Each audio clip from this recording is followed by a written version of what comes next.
Today on episode number 562 of the School of Podcasting, we're going to be talking with Joe from the Stacking Benjamins podcast, and he's going to explain how he changed his podcast format, and it cost him 30% of his audience. But now he's working on his fifth sponsor. Hit it, ladies! The School of Podcasting with Dave Jackson. Podcasting since 2005. I'm your very own personal podcast coach, Dave Jackson. Thanking you so much for stopping by. If you're new to the show, I'm going to bring my 20 plus years of helping people understand technology, and I'm also going to help you massage your message. I'm going to help you flatten that learning curve, face your fears, and tackle that technology, and not just get you on the road to podcasting, because you can watch a bunch of old outdated YouTube videos and do that, but get you podcasting in a way that makes you a digital influencer, that gets you creating a podcast that people don't tune out of. And we're going to talk about people tuning out today with Joe from Stacking Benjamins. But I'm going to take a quick detour, and I know you're like, wait, I tuned in to hear Joe. Give me 4 minutes, if that. I started watching this Steve Martin masterclass, and it really does pertain with Joe. And that is, he basically said when he started out, this is back in the 60s, he goes, everybody was doing political stuff because it was the 60s. He said all you had to do was say Nixon and people would just lose their mind. And so he said, what isn't being talked about? That was one of his thoughts. And he kind of went, I could jump in, be another political comedian, and be on the tail end of an old movement. But instead, he said he wanted to basically be funny without telling jokes. That's how he defined it. And that became the front end of a new movement. So you can be on the tail end of an old movement. You can call your show This Week in True Crime on Fire. Why not? Or you can try something that's new and unique. And he said the truth is a great way for getting material. He says sometimes things that are funny are simply saying what is ever on your mind. And he says, whatever makes you perfect as a performer, do that if you can do that one thing really, really well. And this is another one that stuck out on me. He said, all movies are cult movies. And if you think about it, Stripes, Caddyshack, Animal House, Growing Up for Me, Top Gun, all the big movies really don't, it's not like everybody's going to that movie. They're just really, even Titanic. Yes, that was a romantic thing, but it was also cool because the historians would go there, and to a certain extent, the action people would go there because they want to watch the boat sink. Sorry, spoiler alert. And so I was like, that's kind of true. If you're trying to make something that's going to make everybody happy, don't worry about all movies are cult movies. And so he said, when you decide on a bit, so in our case, maybe when you decide on a segment of your show, you are defining your taste. And the audience is waiting for your taste as you are the authority. They want to know what you think. So this could be like the Dave Jackson drinking game, I think, if we're going to make one of those. Every time I say back in the day, every time I say the word listener as the coupon code for signing up at the School of Podcasting, and every time now I say Steve Martin, you could drink. I always want to do the Joel Osteen drinking game. Do you know Joel Osteen? He's the happy Jesus man. If like every time he said God's favor, drink. Every time he said Victoria, you could drink. Every time he says whatever. I think that would be fun to have a Joel Osteen. Not that I'm not even a drinker. I think it would be fun to invent the Joel Osteen drinking game. But we're not here to talk about Joel Osteen. We're here to talk about Joe Saul-Sehy. And if you want to know the secret behind his name, the Saul part is his wife's last name. They took their last names and put them together. Isn't that kind of that's kind of cool, isn't it? I thought it was very romantic. Speaking of romantic things. And he is the creator and the co-host of the Stacking Benjamins podcast. Here's a cool thing. Kiplinger Magazine. You ever heard of that? I have. Yeah, listed it as one of the best podcasts in 2016. The Art of Manliness listed it in their list of top podcasts for 2016, even though the show's not really aimed at men. What is it, Dave? It's a light magazine-style podcast about money, money, money, money. where the goal isn't to teach as much as, and here's the key here, entertain people enough that they learn. So you've heard me talk about my show. I try to be edutainment. That's always, when I was teaching in classrooms, I wanted to be edutainment. I wanted people to laugh and have fun. And oh, by the way, wow, I now know how to do a mail merge in Microsoft Word. So over the last 4 years, Joe had to rebrand the podcast twice. So all you people thinking about, not sure if I should do that, Joe's just like, nope, it's not right. Let's go back to the drawing board. And after Podcast Movement in 2015, he completely blew up his format. Just said, bye, see ya. God love him. There it goes. And he changed everything. And he talks about how he lost 30% of his audience. Just went, oh, I'm out. I'm not in. I didn't sign up for this. So you'll hear some interesting things on how he dealt with people going, what'd you do to the show, man? But now he has 5 different sponsors, and the show comes out 3 times a week. So it's a major show here to put out that kind of content on a regular basis. And some really cool tools. He's going to talk about how he does that. And so without further ado, let's bring on Joe Saul-Sehy from the Stacking Benjamins podcast.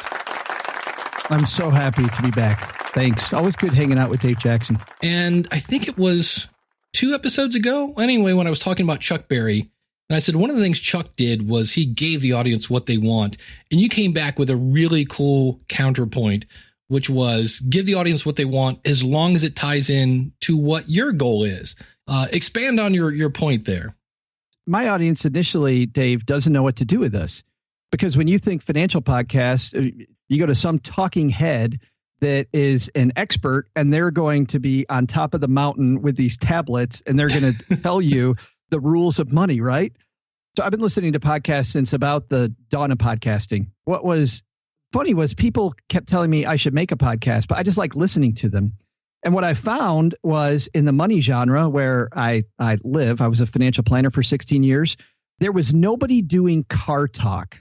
And Car Talk, for those of you that don't know what it is, it was a NPR show. These guys click and clack, talk about cars ostensibly, but you don't learn crap about a car the whole time you listen. You laugh, they do answer some questions, and they know what they're talking about, but it's fun, it's playful, and I thought money doesn't have that. And all of a sudden I had my niche.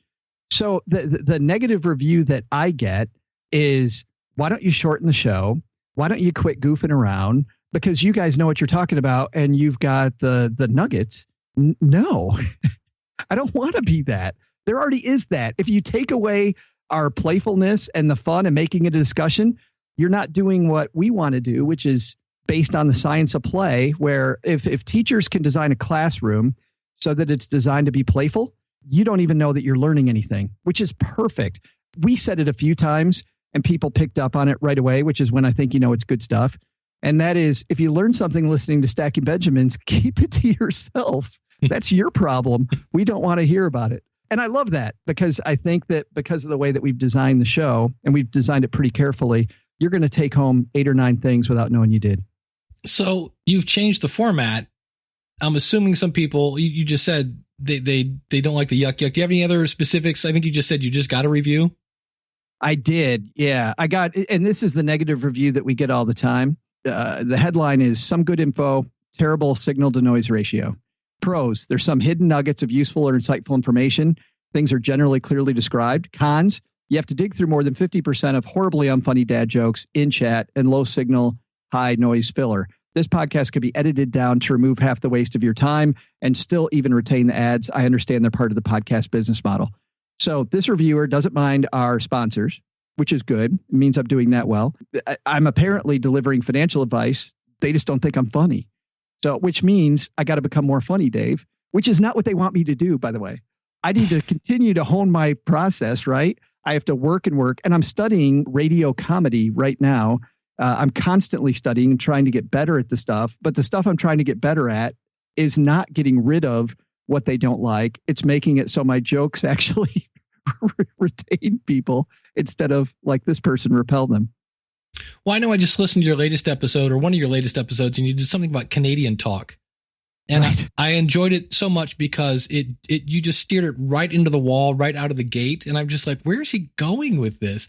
And then about the time I was like, this is weird, it was over. And that's the thing I think I like about your show is your segments are like, you get in, you get out, here's your little nugget. And if you don't like whatever the heck he's doing, just wait 3 or 4 minutes and you'll move on to something else.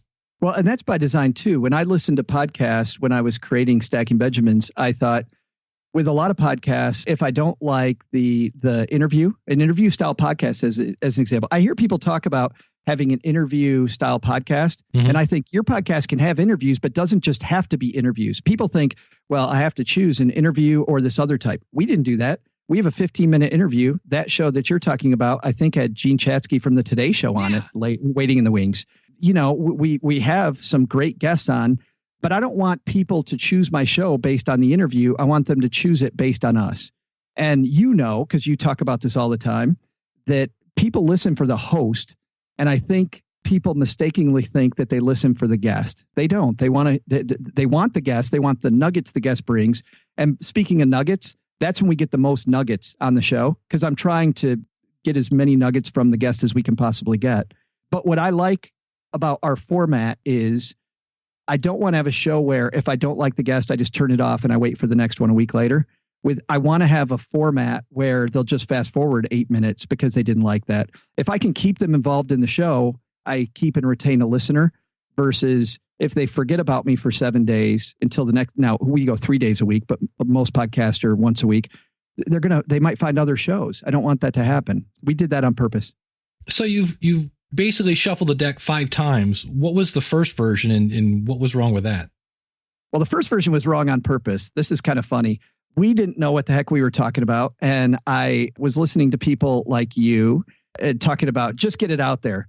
Well, I had some paranoia around just getting the show out there. So I decided we would create this show that was a practice show. So we had this website at the time called The Free Financial Advisor. And knowing that we were going to go comedy, and not heavy duty comedy, but it was just going to be light. And we also knew that it was going to be not that great. We called it the worst of thefreefinancialadvisor.com. That was the name of our first show. So we figured out that we wanted to go with Libsyn. We figured out how to actually put the show together and upload it. I thought that was magic, by the way. When that happened, I'm like, this is amazing. I can't believe that. And it was way easier than I thought. But all these technical things we didn't know, we were able to get out of the way. We decided ahead of time, Dave, that it was going to be 13 episodes because 13's an unlucky number. And we knew this baby was going to die. So we knew ahead of time that it was just to get the kinks out. So then by about episode 6, and you've seen this with all of your students, by episode 6, we weren't great, but we kind of had a handle. We knew the technical stuff. We knew where the show was headed, right. But we also knew what we were doing wrong. So we tweaked a few things in the format, but the big thing that we did was we changed the name. And another name was 2 Guys in Your Money. And so we went with 2 Guys in Your Money and by the way, the first one was 13 episodes, and that was on purpose. Mm-hmm. The second one was not on purpose, but it stops after 69 episodes. And that's funny too, but not on purpose. So we got to about episode 65 and we went, you know what? There's still a lot wrong. Two Guys in Your Money sounds like 2 men in a truck. It just did not differentiate enough of how goofy the show was. Because once again, we were getting the comments from people like 2 Guys in Your Money. I thought it was going to be like a radio serious thing, and I don't know what to do with it. So we gave it a goofy name. I'm known as being a guy that can't stand announcer guy if you don't know what you're doing with them. I really despise shows that have, hey, welcome to the School of Podcasting. Our host Dave Jackson's going to do this and this and this and this. And then as soon as cheesy guy gets done, Dave Jackson comes on and says, hi, I'm Dave Jackson. Welcome to the School of Podcasting. From the redundant school of redundancy, right? So why are we doing that? And I'll give you an example that a lot of people listen to the show listen to. Pat Flynn has cheesy announcer guy. Yes. He amps up the cheese on purpose. Love it. That's perfect. Right. And he also says something specifically about Pat. Right. And now here's a guy who, got he once choked on an ice cube. Yeah, exactly. And he's got something that helps Pat. So I know why he has announcer guy. So we actually changed when we moved to Stacking Benjamins. We changed to announcer guy because all of a sudden I knew we had to have a Tonight Show or Morning Drive sound right from the beginning. So immediately at the beginning of our show, I need you to know from the title, from the first 2 minutes, it's going to be goofy as all get out. And if you're not here for goofiness, you're in the wrong place. You're listening to The Stacking Benjamin Show.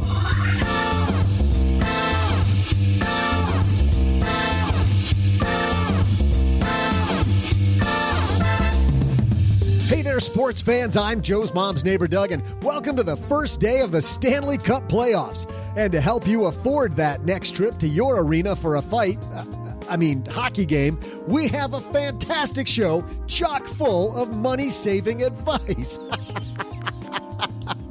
I'm just kidding. We got more of the same old worthless stuff as usual. On today's show, from the Her Money podcast, please welcome today's show money editor, Gene Chatsky. Of course, we'll also throw in headlines ripped from the pages of the nation's finest news sources, serve up some ice-cold trivia, answer your letters, and respond to Kyle's Haven Lifeline question about funding a Roth IRA. And now, two guys who Mom just let out of the penalty box, Joe and G. There's clearly something going on here that's not going on in the Dave Ramsey show, right? We might be a little bit different than that. And I think that's important for everybody. You know, Marriott Hotels did a study several years ago. Management guru Tom Peters talks about this, where they did a study about how quickly people that walk into a Marriott hotel decide they like the hotel. You know how quickly that is? 2 minutes. Yeah. Okay. But they haven't been to the room yet. In most cases, they haven't even talked to anybody. And I realized I do that when I listen to podcasts. I walk in the front door, I hit play, I hear cheesy announcer guy, I hear the person repeat themselves, I'm done. I'm like, nah, not for me. And don't get me wrong, we do some silly banner, but it's targeted. And I try to have a tone that this is going to be very quick. Just, us introducing who we are, commenting on who the guest is, and boom, we're into the show. Because if I don't get into the meat quickly, I'm going to lose the guest. And the meat for us are the nuggets that reviewer talked about. Our headline segment is one of our nuggets. And we get into the headlines, but then we goof around about the headlines. So, well, and is your witty banner, for lack of a better phrase, like I know the one I was listening to, you guys were talking about hockey. And is that planned? If people go to Podcast Movement or they're on their list, I have a review that they've been using a Podcast Movement where we 3x'd our listeners after one of the Podcast Movement conferences, mostly because of what Roman Mars said. Roman Mars, the guy from 99% Invisible, we were like number 20 in our area. I'm working on my butt off on this show, and there's shows above me, and I'm going, man, I think our show should be ahead of those shows. I think we should be ahead of those shows. And I heard Roman Mars, and the first thing I wrote down, Dave, was I have the ranking I deserve. Roman Mars has created a way better product than I have. He works on it more systematically than I do. And I am where I am because of what I've done. And that's it. Sure, sometimes some shows are going to get listeners I don't get. Okay, I can't do anything about that, but I can control having a better show. And I guess my point there is that the hockey thing that you're referencing, we use a tool called Promo Republic that gives us a bunch of goofy information about what's going on that day. We start writing the show 5 weeks ahead of the show airing date. And we make sure that Doug is either clued in on something that's happening in our universe, which is my mom's basement. So we're either having spring cleaning day in the basement, or on that particular episode you listened to, it was the first day of the hockey playoffs. And we said, there's a ton of goofiness we can do around the hockey playoffs, especially since we're going to do Canadian money trivia during the show. So Canada and hockey, two great tastes that go good together. Well, the other thing that I'm amazed at is the one day, I forget who the host was, but you actually heard them walking down the steps. And I was kind of like, is he actually in the basement? Like, wait a minute. How does that work? We have a fantastic guy who's a mutual friend of ours, Steve Stewart, who, when we added Steve to the team, Steve knows the goofiness of the show. He's a guy who's listened to the show for a long time. And I already add sound effects in, but not enough. And he picked up that ball and ran with it with my permission. Yeah, sound effects are pretty amazing. The other thing we did that I think people will be interested in, because, our show kind of has a PG-13 vibe. So sometimes people swear. And we had this big thing about, do we leave the cursing in the show or do we take it out? And we experimented with both. And you know what was funniest for us, which is how we edit based on funny? It's funnier for us if we have swearing in the show and we bleep it every time. I learned this from Disney Imagineers. They tried to create some rides that were scary or outlandish or whatever, and they were never big enough for the audience's brain. But with this one ride that they've gotten rid of a while ago, if they turned off all the lights and they just gave you the sounds of what's going on in front of you, your brain created way better stuff than Disney could do. So for us, bleeping out the cursing in the show has been just a great way to make the show funnier. So how do you handle a negative review? Because it sounds like you're getting people that are showing up and they're waiting for Dave Ramsey to talk about the stupid tax, and you're not. So how do you handle that?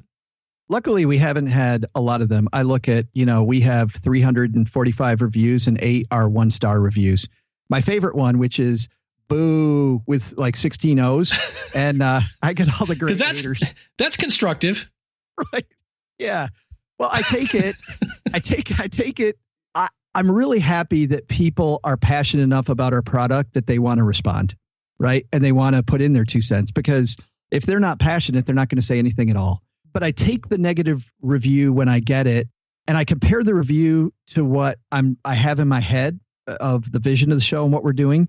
And I use it for clues to get closer to that. The one thing I don't do, we're actually going to address this review that you and I just talked about, which is dangerous, because I know if I addressed a negative review on the air, I sound defensive, number one, which isn't good.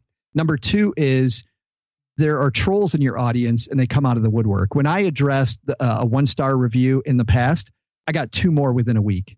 And I know it's because somebody went, oh, he's listening. Yeah. So I'm going to do it again. But I was listening to a big show called The Nerdist, which I like, and they were talking about some of their bad reviews. And we decided that we were going to do kind of what The Nerdist did, because I'm a fan of The Nerdist. He said point blank, I interview people this way on purpose. I get the negativity, but this is what we are. Aisha Tyler at Podcast Movement a few years ago said, this is my 3rd grade homemade art project, right? Yeah. It is my art project that I'm giving to you for free. And to some degree, it's mine and I'm sharing it with you.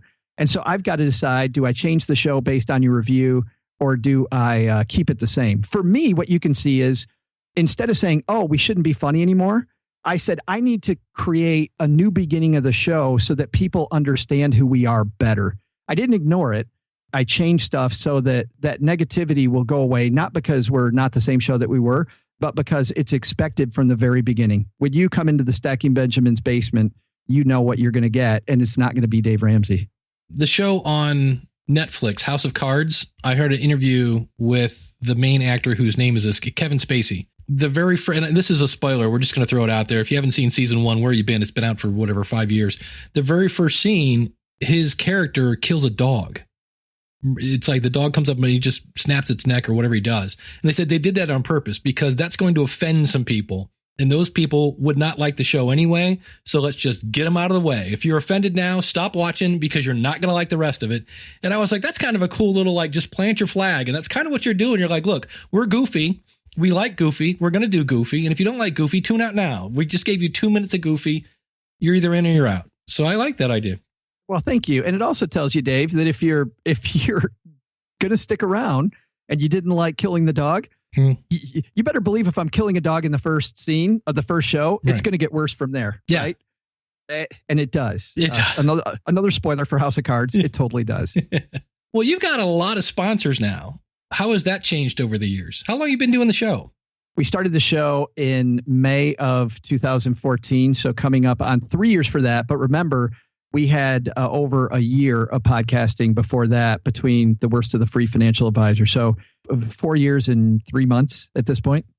So how have you handled sponsors in that aspect? So at first, there are these places like Commission Junction where you join an affiliate program, and we had Hotels.com that accepted us. We called Hotels.com our sponsor. Hotels.com had no idea they were our sponsor. We just sent them to the link, and boom, we noticed in their agreement, by the way, that there was no problem with us doing it that way. I think you got to make sure you read the agreement with the people about how you can actually represent them.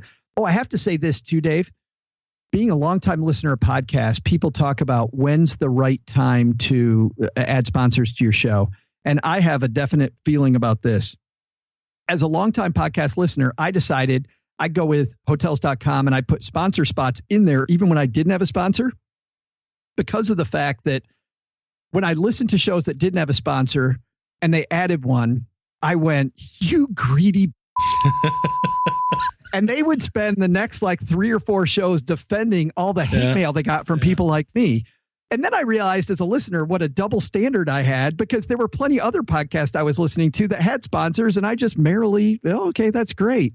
But when they changed, I was already listening. I thought, okay, they're cashing in now. So I didn't want to have that problem. So we created sponsor spots from the beginning. The first real sponsor we had, I was at a conference and I saw Fidelity Investments, which is a big name in our area. And I walked up to the guy and I said, hey, you know what? I don't know if you guys sponsor podcasts. I just asked him, I don't know if you guys sponsor podcasts. And he said, well, you know, with my platform, we primarily work with bloggers and we don't have any history in sponsoring a podcast. So I've got a little money that I usually give to bloggers. What are you looking for? Nice. The whole win for me in this conversation was not the amount of money. I want to say Stacking Benjamins is sponsored by Fidelity Investments. Bam, drop the mic. Everybody in my arena. Yeah, these guys must be huge, right? Both my mom and her whole bridge club listen, but I'm not telling anybody that. I just want them to say yes. So I said like $25 a show, because I didn't care about the money. And that would cover my hosting cost, you know. Right. It wouldn't cover my time, but who cares? We're just developing the show. And they said yes. So for actually, I think it was 2 months, we had Fidelity Investment sponsored our show. And then he said, hey, I got to move on to some other bloggers. I can't do this podcast thing again. Not even sure what that is. But the thing that I learned was meeting people at conferences for me has been the way to go. Getting the personal touch and making sure they know who you are and you know who they are.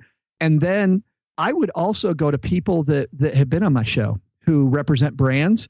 And if I really like their brand and I thought that I could talk about them in a way that, you know, I have to be genuine about my sponsors. I have to like what they do. I have to either use their product or love their product. So I go to sponsors and I say, hey, Nick from Magnify Money, who's been a huge sponsor of ours for a long time. I said, you know, you guys and I are both new. We're growing at a fast rate, both of us. It'd be cool to grow together. We have a similar vibe that I think adds to Magnify Money. Having you as our sponsor just seems very congruent. And he wrote back and said, yeah, let's talk. He's been with us for a long, long time, very close to the beginning. We now have a couple of sponsor spots open. I reached out to 3 brands. One said yes immediately. One is, I think, going to sign. I don't want to jinx myself. And the third one looks very promising. So I really like that strategy, though. They're people I know. They're brands I love. And I know it's congruent, and I point that out ahead of time.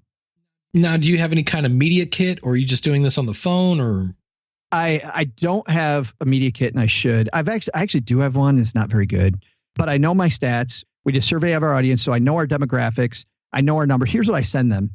I prefer to get an email that has all the stuff a media kit would have in it, but is much more personal. I show them my Libsyn stats of recent shows, how many listeners we have. I tell them I'm going to charge below that number because I do CPM, which is a funny story why we do that, because people say don't do that. We do that. I tell them that if you're looking for clicks, that people don't click like a blog post when it comes to that. You'll get clicks, you'll get some, but that's not the value proposition that we offer. We offer much more of an umbrella branding value proposition. So if you're doing other marketing, laying us on top of it, and you're marketing the same audience that we're attacking, that's a great 1-2 punch. And then we talk about us helping introduce you to other people that we like, because I know some influencers. And by the way, this is why it's so important for me to have brands that I really like myself. It becomes an easy email for me to write. Hey, Dave, I want to introduce you to my friend Brittany at Haven Life. These guys understand partnerships because I've got a great one with them.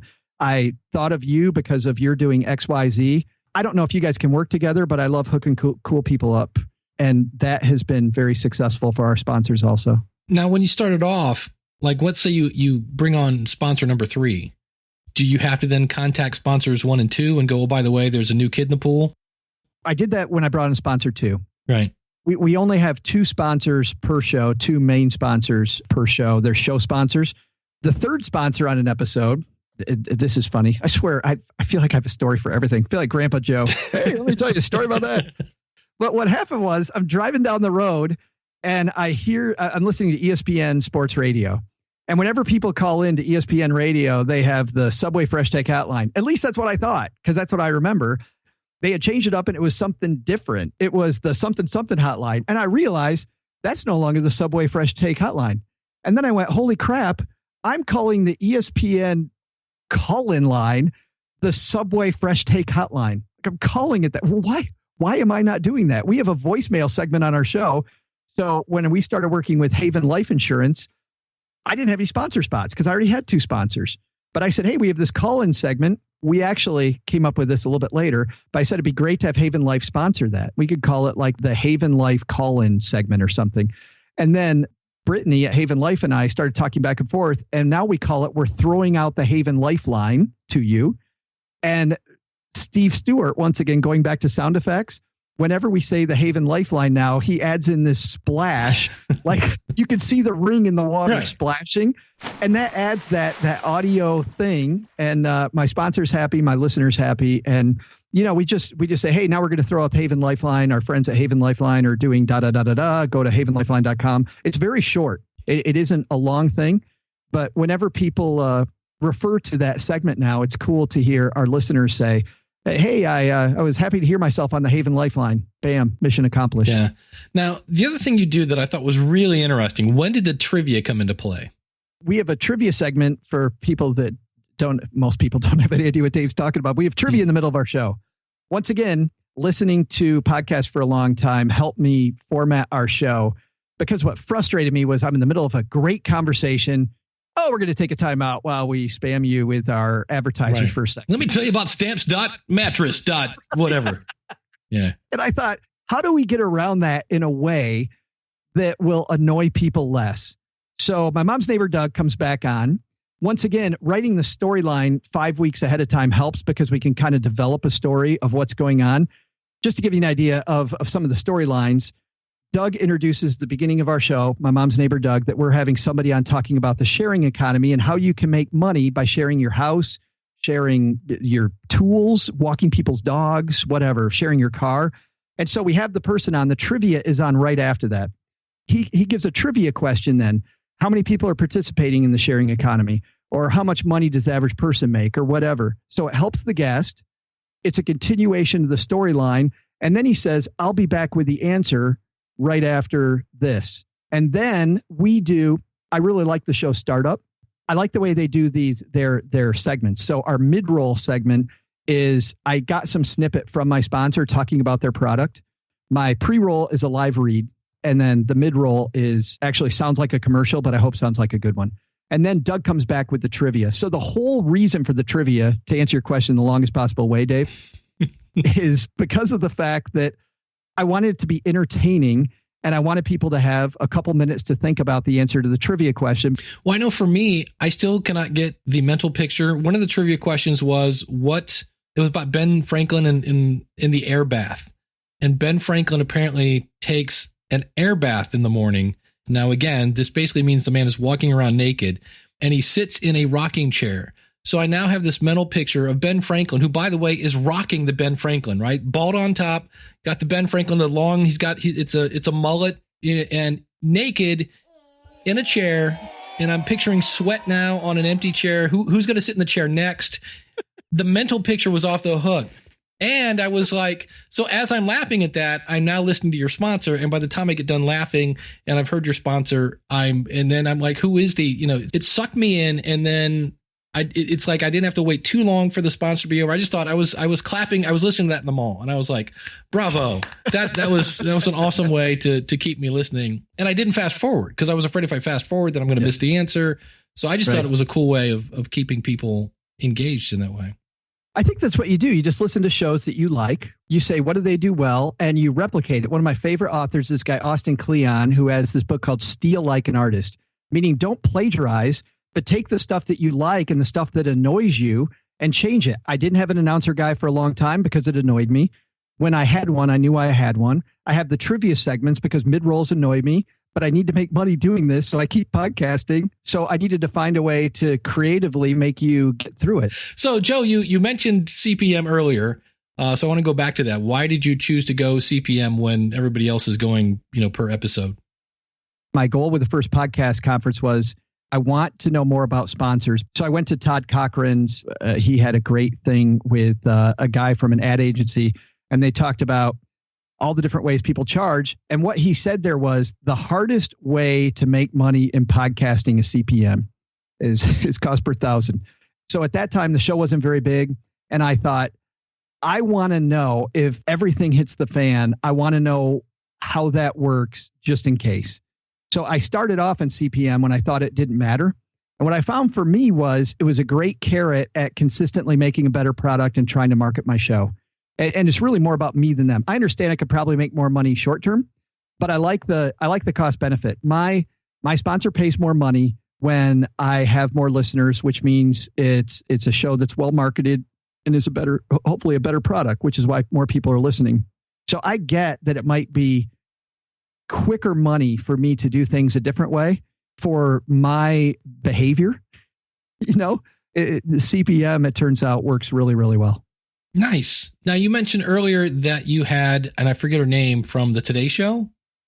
Gene Chatsky, yeah. How is that? What were you going through, an agency, or how are you making that happen? No, I just reach out to people, and I'll tell you a couple tools that we use. I know that the easiest time for me to get somebody is when they're on a new book tour. Right. And so I use a tool called NetGalley, where you get to look at new books. You can sign up at NetGalley. That doesn't mean that they're going to prove you for every book, but I get to look into the future and see what books are coming. And then I reach out to say, hey, I want to get a copy of this. What happens is you just click, yes, I want this. A couple days later, usually they give you approval. When they give you approval, it goes to my Kindle. I get a really sloppy looking copy because it's usually early on in my Kindle to look at it. And then I decide if I want them. Then I reach back out to the publisher, and I start off with, hey, thanks for approving me through NetGalley. I know you did that because you probably want me to interview them on this awesome podcast I have. And here's the deal with our show. It's kind of light. It's kind of fun. It's going to be a different interview than a lot of the ones they do. I want to talk to them kind of about this. And will they do it? And I don't get a lot of no's. I was listening to your last episode, and this is a brilliant idea. You do 8 weeks, and then you take a week off. Was that something you did from the start, or is that something after you were crispy and chewing on your tongue that you decided maybe we should take a break? It started at about the end of Two Guys and Your Money. What we found was after a year of podcasting, we were burning out. We were happy with doing it. We love doing it. It's so much fun, but we were just frying. And what was happening was you were seeing it in the product. Some of the shows were sloppy. Some of the guest selection was like, oh, hell, let's have them on because we need meat, right? Mm-hmm. We got to feed the beast. If a show wasn't out at 1 a.m., like I like them out 3 days a week, it would sometimes come out at, I'd say, no, I'm going to bed. And I get it out by noon the next day. And I need to be consistent. So I decided to recharge the batteries. We'd start with 8 weeks on and 1 week off, like you were mentioning. We did that where we didn't have a show that 9th week, but talking to a lot of people, we have some alpha listeners, and I recommend this to everybody. Find your alpha listeners and engage in conversations with those people that are brutally honest. I like having people that are like a Gordon Ramsay in my corner. I know that, and this is my mom's neighbor, Doug, on our show. He listens to every show. I know that he loves me. I'm going to be fine. And he just cuts the brutal feedback. You could have done that better. I heard Dave Letterman used to go back after his show and he'd watch it 3 times afterwards. I want the show to be great. So I talked to Doug and he said, I understand needing to take a break, but why do you just take a week off? Because people now are trained Monday, Wednesday, Friday to listen to you. And you know what they're doing? They're not stopping listening to podcasts. They're going to listen to somebody else's podcast. So we came up with this device called our intern. The first one was my daughter, Autumn. And we have this fake intern that comes down to the basement. So we do replay episodes, what we call rewinds, Monday, Wednesday, Friday, with an intern in the basement while we take a week off. Nice. And then what are you doing during that week off? I then am using it because we do get behind. You know, I say we have a 5-week production schedule. Mm-hmm. During that 8 weeks, as you can believe, everything gets behind. And so that allows us to push it out a week. We spend time looking for new sources of comedy. We dig deeper for better guests. And by better, I don't mean bigger. You talk all the time about Jared Easley and not chasing influencers. We're chasing people you're not going to hear on other shows. We had a professional art forger on. we've had guys that have built video games and people from Hollywood on. So we try to get a little creative that week and think, what can we do that's a little different? How can we surprise people? Well, we started off the show talking about how, you've changed your format, and occasionally you might get somebody who doesn't get the format. I think that's a way of looking at it. They don't get the format. What have you heard on the other end of the spectrum, the people that do get the format? Our fans are absolutely amazing. And I love we established this area. I should have done it earlier for our fans. Friends of mine told me you should have a closed Facebook group. And we created a closed Facebook group way too late, but I didn't want to do it until I could do it well. And I didn't think I could do it well until about a year ago. And when we created that, it was funny to see people come in. We're only up to about 650 people in the green room, we call it right now, kind of behind the scenes. But the stuff that they post shows that they get it, which is awesome, because I'm in a lot of financial closed Facebook groups, and they're all what you would expect. Tell me about your budget. What about your spreadsheet? How's your net worth looking? Like all of these nerdy finance topics. Ours is people posting hilarious memes that they saw online that have nothing to do with money. And then the next one is a very serious question about my 401k and what maybe should I do with it. And a lot of times I don't even get involved because our listeners are helping each other in there. And I just try to be in there enough. And luckily all the characters in our show are in there, but they totally get it. I think the best story, I had a woman, I was actually in Puerto Rico on a anniversary trip with my spouse when I got this letter from this woman saying that I hate this, I hate this, I hate this. I hate these three things that you're doing. And I realized, Dave, that those were the three new things we had just started with. And by the way, when we ripped it down the last time, we lost about a third of our listeners. And by then the show was rolling, and we lost over the next 2 months. It was horrible. Oh, it was horrible. But I knew that it wasn't right, and I had to make another switch. And by the way, then we 3x'd our listeners within just a few months, because when they came back, they came roaring back quicker. But during that downturn, this woman said, I love your show. I listen to you guys constantly, and I hate it. I hate all the new stuff you're doing. It's horrible. And I always think when somebody sends me that type of feedback, if they're going to email me, like they want to have a discussion about the format, because I love talking about it. Right. That wasn't it. She just wanted to bitch. But anyway, it turns out I was wrong. But I wrote this long, it was maybe 2,000 word email about, yes, I hate it too, because we don't have 10,000 hours in yet. We're not great at this yet, but we will be. And I'll tell you, if I don't make this change now, I'm going to be dealing with it on bigger and bigger numbers because the show's growing nicely. And I just need to I got to make it now versus later. She wrote me back. That's the most egotistical, defensive letter I've ever gotten back. Shame on you. I can't stand you. You're an egomaniac. But because I told her I'm not going to change, I'm just going to get better at it. Wow. The best letter I got, though, was when I created the green room about 7 months after that. She wrote me a letter back saying, not only am I still here, you might have noticed today, I'm one of the first 10 people in your new group. I love the show more than ever. You were right. It's awesome. It is way better than it was before. Good job. And thank you for not taking my advice. Nice. There you go. Sweet. That is cool. Vindication, my friend. Well, and that proves one other thing that we all know. Human beings do not like change at all. Any way, any shape or form, doesn't matter. They were comfy. And now here's the big question. Speaking of being comfy, are you comfortable with the show now?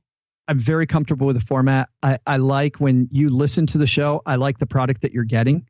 I like the fact that I listen to every episode before it goes out. I know I've had friends that I've convinced to do that. They hire out somebody to put together the show, upload it to Libsyn. Mm-hmm. I got this directly from Roman Mars. This isn't me. He said, we all sit around a table. This is at Podcast Movement. We all sit around a table and everybody's got to give the thumb up. I got to give the thumb up on a show before it goes out, even though Steve Stewart's putting most of it together. And generally, after I get it back from Steve, I still cut maybe another 10% after he's done, even though the product he delivers to me is awesome. I just, as the creator of the show, I got to have that last thumb up. So I do like it when it comes out. There's things afterwards I think, yeah, we could have probably done that better, but we'll catch it next time. At some point, it's just got to go, right? But I like the product. I don't like our marketing of the product. We don't market enough. And that's our next thing. Not enough people listen to the show. I spend so much time creating it. I feel very blessed that it grows without that, which I think has a lot to say for what you say all the time. Your number one marketing is make a show people want to listen to. Right. I mean, that's people always say, how do I get more listeners? Make stuff people don't turn off. Ta-da! But still, now that I think I have that, I got some great feedback from one of my alpha listeners just saying, he goes, I don't see you on social media nearly enough. I don't see you. You are not out there talking, and not really talking about the show, just talking. Because if you're talking about not just your product, but just interacting, people are going to say, who is that guy? I really want to know more about them. And he's got this show. Maybe the show's good. So we just hired a social media person for 10 hours a week who's going to help us with that. I really want her to be a community manager. I hired this woman who is bubbly and fun. She matches the spirit of the show. And so we'll have another face out there of Stacking Benjamins I'll tell you who I want for people in this show. I want Elsie Escobar. That's who I want.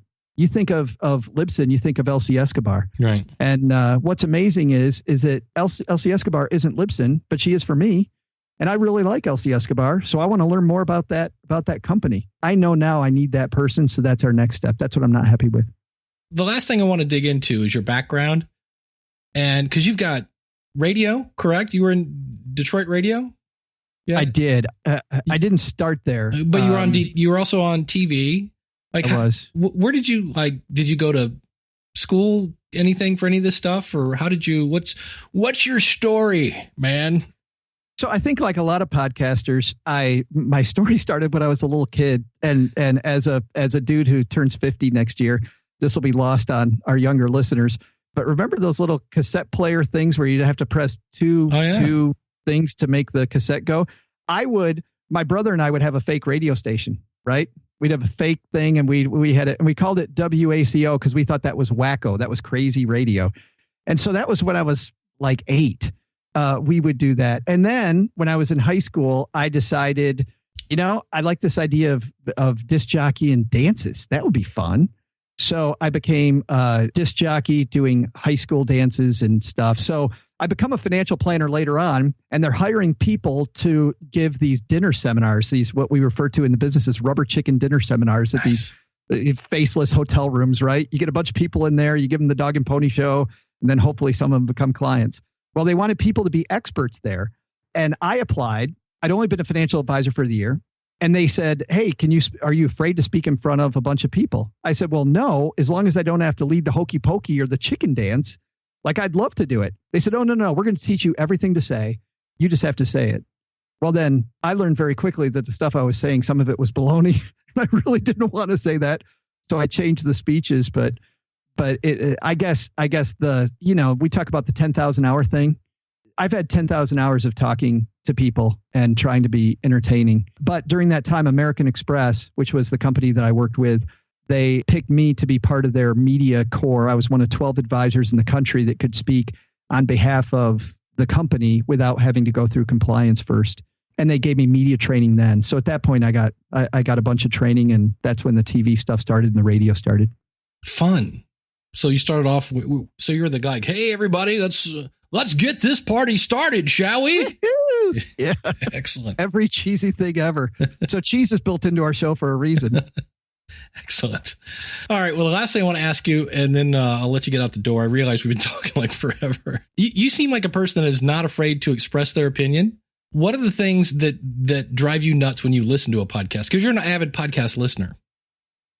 I'm actually going to, this tees up I feel very lucky. The podcast movement people have asked me to speak, and I'm going to give a lot of those opinions. I'll give you a couple here, but I'm going to give a lot of those opinions at my speech. If you're going to podcast movement, I'm going to talk about luring people in and retaining them through thinking about your format. Nice. And just formatting your show for the win, because people do things at the wrong time. And that's what drives me crazy. Here's what I don't like, Dave. I don't like community building at the beginning of the show. And I hear it all the time. Hey, I'm going to be on this. Now I say I'm Joe Saul-Sehy, Average Joe Money on Twitter, when I introduce myself the first time, just to say I have a social media presence, but that takes 2 seconds. I don't like when you spend a lot of time talking about your latest webinar or talking about how my fans like me or listener numbers or all that stuff. You got to get to the meat right away, because the beginning of your show is about the new listener. The new listener doesn't understand anything about you except what they're hearing now. And if they're hearing there's this, I don't care about the community. I care about what your title said. Even with my show, where the title doesn't mean anything, because we talk about 8 things a show, I put the most clickbaity title up there every time because I learned people still click when I have a clickbaity title and they don't when I don't.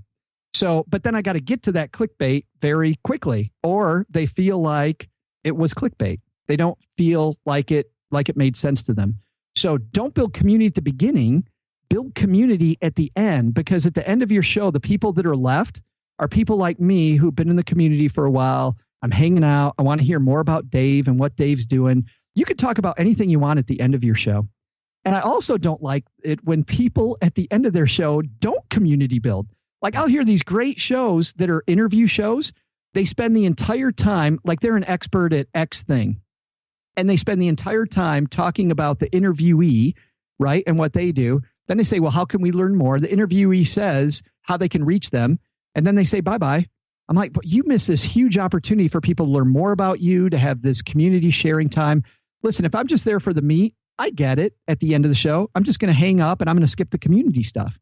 But if you do that at the beginning, they're going to turn it off and they're never going to come back. And I think you got to change that around.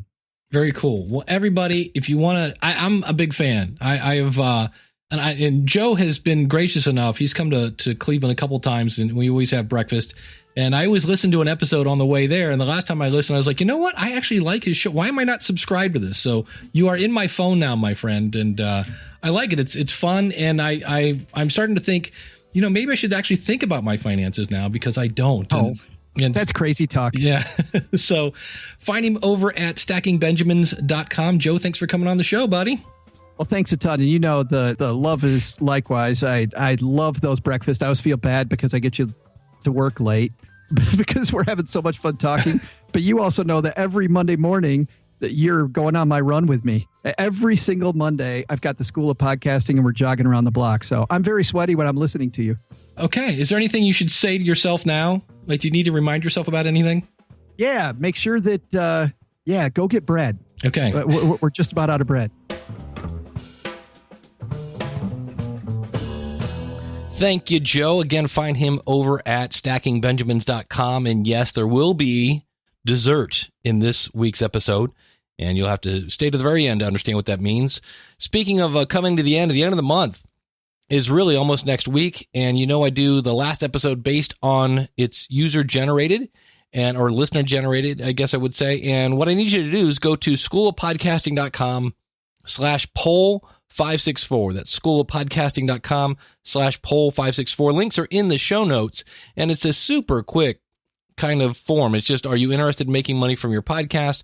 How many downloads do you get after 30 days? Do you currently have any advertising? What's the smallest amount you would take per episode for your podcast? And then which of the following have you done in regards to getting sponsorship? Now, realize today we talked about sponsors with Joe. You don't have to have sponsors in your podcast. That's just something that some people want to do. That's kind of what next week's episode will be about, along with some other things that are coming up. Also in the future, I've got Neil Galarte, who was the editor of the Messengers documentary. He's coming on. I've got Katie Kremitzos, who is going to talk about Facebook groups. And I'm kind of interviewing people who've been around. Joe, as you figure out now, he's gone through different iterations of a show. Again, about 3 years is where I'm starting to find kind of a cool sweet spot with people. But that doesn't mean I only interview people. And I only interview people that I think had something to come on and bring some value. And today I really like the fact that Joe is just not afraid to tweak his audience or his format in the event it does then tweak his audience. But here's the thing. He kind of glossed over that when he says, I 3x'd my audience. He means, and he showed me his stats, where sure enough, his stats took a dive when he switched the format. And then right after it, like somebody flipped a switch and they just went through the roof. So he had to put up with a little bit of shenanigans from people going, I hate the show. But in the end, he made a more entertaining show, and that brought in more people. And all the links and everything, the books that he mentioned, the links to things like NetGalley and things of that nature, that's all in the show notes. Just go to schoolofpodcasting.com/562. Also want to mention that if you're going to be going to Podcast Movement, you can use the coupon code SOP10 to save 10% off your ticket. Just go to podcastmovement.com. That's in August out in Anaheim, California, where I'll be speaking. It's going to be a great time. For me, it's like summer camp. going to these different events. I love it. And then last but not least, hey, if you're ready, if you're like, hey, you know what? Now that I understand that I can just tweak my show because it's my show and I own it and I can do whatever I want with it, and I'm ready to start a podcast now because maybe that was holding me back, just go to schoolofpodcasting.com/start, use the coupon code LISTENER, and that will get you into our private Facebook group, the step-by-step tutorials, the twice a month live coaching, as well as priority email support. And you're also tapping into my 12 years of experience. And if you come in and let's say on day 29, you're like, this isn't for me, that's fine. You got 30-day money-back guarantee. So that's going to do it for this episode of the School of Podcasting. Thank you so much for tuning in. And until next week, class is dismissed. Take care and God bless.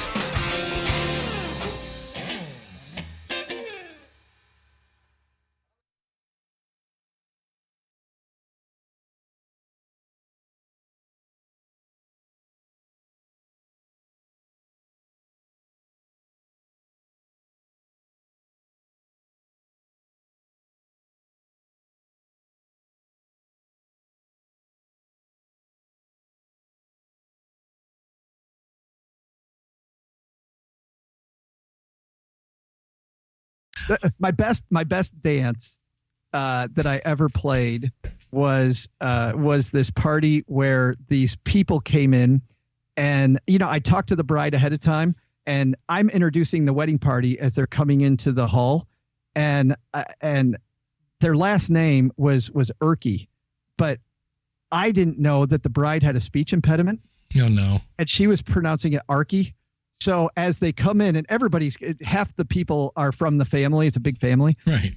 I'm mispronouncing every single person's name as they're coming through the door. And then it's just one of those parties that went from bad to worse. Yeah. Then they come up, and this is back in the days of records. They come out and they start dancing, and my record skips because we're on the second floor. But then when they realized that my record skipped, they hated me so much, they started jumping up and down to try to make my record skip more. Thank you. That was a bad night. Excellent. I was lucky to get out of there alive and get paid. But you've had tons of those because of your experience. I went on after a male review, and I go on the stage, and there's all these guys in bright orange thongs, like hunting thongs, and they're greasy. They're just greased over, and the crowd is going bonkers. And so I remember the one guy went to shake my hand, and I'm like, you. And so they get done, and then we're going to play some country music for him. And I did a thing, and which was awesome, because nothing better than going on front of an audience that's like 98% female that they're ready to go. And so we did one song where I used to jump off the stage a la Angus Young and go into the crowd. Oh, yeah. And I did, and literally got mauled. Like they were it's like, look, it's a man. And I was like, so I'm like, help me. Yeah, that was fun. So I also found out that way the hard way, because some of these had really nice dance floors, and I wanted to do the Eddie Van Halen and run and slide on my knees. And nobody told me that they throw sawdust on the dance floor so that you can't slide and skip. And I ran, jumped, and my knees hit and stuck. And I just went, yeah. And so it was kind of one of those where you have to kind of go, yeah, I planned that. Now that I broke my leg, and so that was fun. That's something else that we do on our show when it comes to surprises. Okay. I learned this, Austin Kleon, Steal Like an Artist. I learned this from another podcast called the Major Nelson Podcast. They used to stop for 45 seconds after the show was over, and then they'd have a hidden track. Yes. And every show we stop for 45 seconds, then we have a hidden track. And we call it the after show. We tell people what happens in the after show stays in the after show. You're not allowed to talk about the after show. People were doing it, so we tell them if you have to talk about it at all, you can call it dessert. You can just say the dessert portion I love today, or I didn't like the dessert today. Excellent. And it's our little joke. And that was built because I like feeling like, as somebody who's listened to a podcast for a long time, I know something about the show that new listeners don't know. I know some Easter eggs, and hiding Easter eggs inside your show, I think is a fun way to retain people. I love it when somebody writes to me after and this has happened several times. They've listened to the show for 6 months, and they go, I never knew. And I turned it off the second you stopped talking, and you've got this whole other thing going on. Right. Yes, we do. Yeah, we do.